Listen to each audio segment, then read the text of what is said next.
오늘 이 새벽에 함께 보실 말씀은 신명기 27장 11절에서 13절 말씀까지입니다.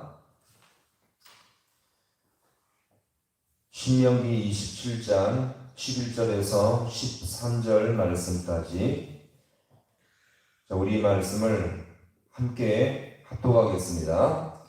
모세가 그날 백성에게 명령하여 이르되 너희가 요단을 건넌 후에 시몬과 레위와 유다와 이사갈과 요셉과 베냐민은 백성을 축복하기 위하여 그리신 산에 서고 르우벤과 갓과 아셀과 스불론과 단과 납달리는 저주하기 위하여 에발산에 서고. 아멘.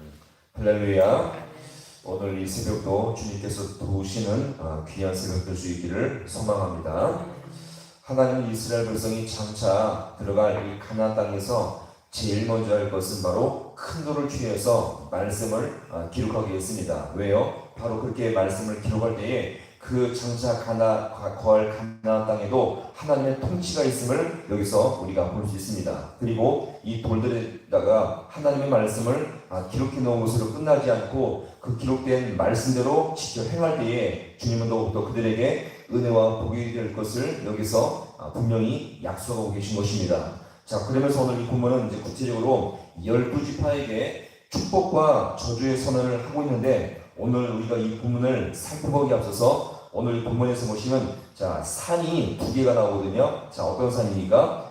그리신 산과 에발산이죠. 이 산은 골짜기를 중심으로 양쪽에 있는 산으로서 구약 학자에 하면 그리신 산은 울창한 산이었고 에발산은 나무가 없고 헐벗은 민둥산으로 주장하고 있습니다. 자, 그러면 하나님이 각각 이 두 산에 6개의 지파씩 선정해서 축복과 저주를 선언하시는데, 자, 우선 먼저 12절의 말씀 보겠습니다. 12절. 자, 같이 볼게요. 시작. 너희가 요단을 건넌 후에 시몬과 레위와 유다와 이사갈과 요셉과 베냐민은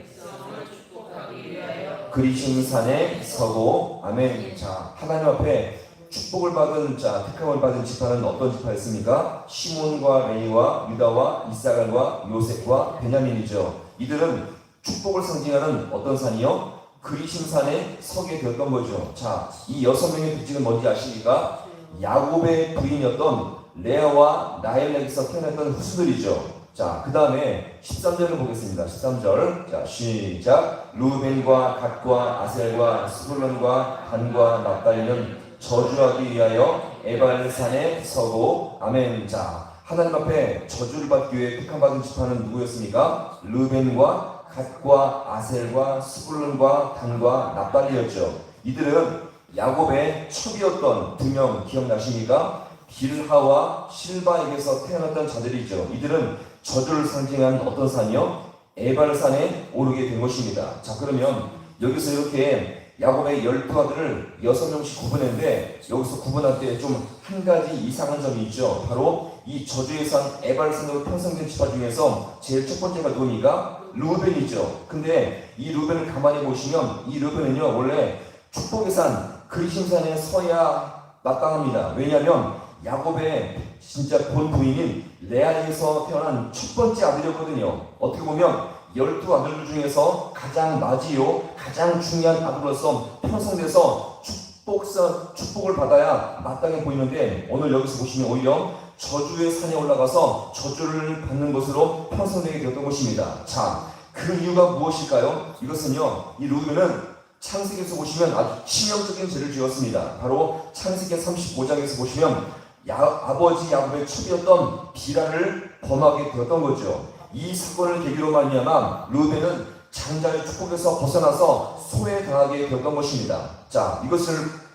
봤을 때 우리가 어떤 교훈을 받을 수가 있습니까? 아무리 축복의 가정, 믿음의 가정이 경건한 가정에서 태어났다 할지라도 루벤처럼 하나님의 뜻에 어긋나고 주님 앞에 죄를 지으며 살아가면 은혜와 복의 환경일지라도 은혜 안에서 죄되고 밀려난다는 것을 여기서 우리가 볼 수가 있는 것입니다. 쉽게 말해서 부모가 목회자냐, 장로냐, 권사냐, 이것이 중요한 것이 아니라 아무리 경건한 믿음의 가정이 있을지라도 중요한 건 그 당사자가 하나님의 은혜 안에서 신실하게 살아가느냐, 이것이 관점이라는 것을 여기서 우리가 분명히 기억하시기 바랍니다. 아무리 경건하고 아무리 신실한 믿음의 가정이 있을지라도 중요한 건 그 자녀 당사자가 진짜 주님을 붙들지 않고 믿음 안에 서지 않으면 아무리 축복의 가정이 있을지라도 그는요 그 축복의 은혜에서 제외될 수가 있다는 것을 우리가 분명히 기억하시기 바랍니다. 이런 면에서 믿음은요, 자 같이 해볼까요? 개인 믿음. 자, 이런 면에서 믿음은요 개인 믿음이에요. 내 자신이 주님 앞에 어떤 모습으로 서 있느냐, 내가 주님을 만나지 못하고 내가 주님을 의지하지 못하면 내 개인 믿음이 주님을 향해서 서 있지 아니하면 아무 소용이 없다는 것을 여기서 우리가 볼 수가 있는 것입니다. 자, 그러면 마지막으로 여기서 한 가지 더 강조하고자 하는 것은 뭐냐면, 이들이 그러면 어떻게 해서 축복과 저주의 편에 서게 되었느냐, 이것을 우리가 볼 건데, 이것은 바로 전적으로 하나님의 주권적인 선택이 있었다는 것을 우리가 기억하시기 바랍니다. 자, 한 번 더 해볼까요? 주권적인 선택.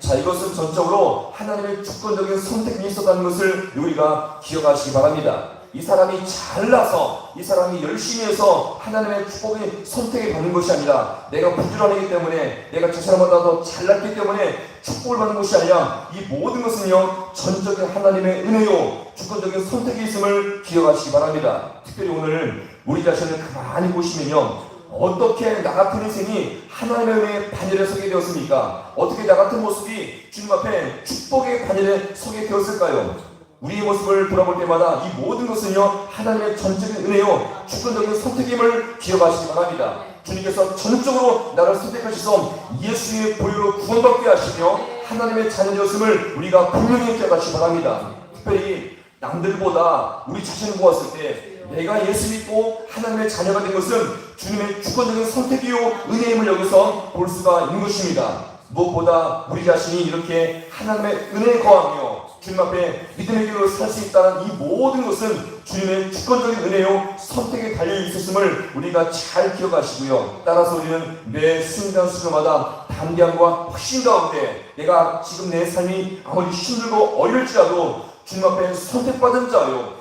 예수의 공로로 구원받은 자임을 늘 기억하며 그 안에서 감사함으로 믿음으로 더욱더 담대하게 살아갈 수 있는 우리 모든 성도가 되어서 더욱더 주님과 동행할 수 있는 우리 모두가 될 수 있기를 주님의 이름으로 간절히 축원합니다. 기도하시겠습니다.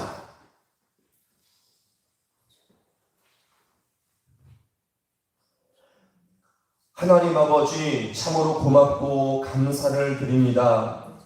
오늘 우리가 이렇게 예수로 말미암아 하나님의 귀한 구원의 은혜를 받아 누리며 하나님의 자녀가 된 것은 우리의 열심과 우리의 공로와 내가 남들보다 더 잘났기 때문에 하나님의 백성과 구원의 자녀가 된 것이 아니라 전적인 주님의 은혜와 주권적인 선택이 있었음을 이 시간 아버지여 돌아봅니다. 그 기쁘신 선하신 뜻대로 말미암아 우리 아버지여 하나님의 구원의 자녀 삼으시고 예수의 부혈과 그분의 공로로 말미암아 구원의 백성 되게 하심을 아버지 너무나 감사를 드립니다. 우리 인생 가운데 예수를 알고 하나님을 믿게 되었사오니 이것이 가장 큰 축복이요 인생 가운데 가장 귀한 아버지여 은혜와 복인 것을 믿고 살아갈 수 있는 우리 모든 주의 손들 될 수 있도록 주님께서 함께하여 주시옵소서. 그래서 산에 어떠한 순간이 올지라도 그 아버지 하나님이 나를 택하시고 나를 주권 가운데 아버지여 인정하셨음을 믿고 살아갈 수 있는 우리 모든 주의 손들 되게 하여 주셔서 그 안에 아버지 감사와 평강의 삶을 살아갈 수 있는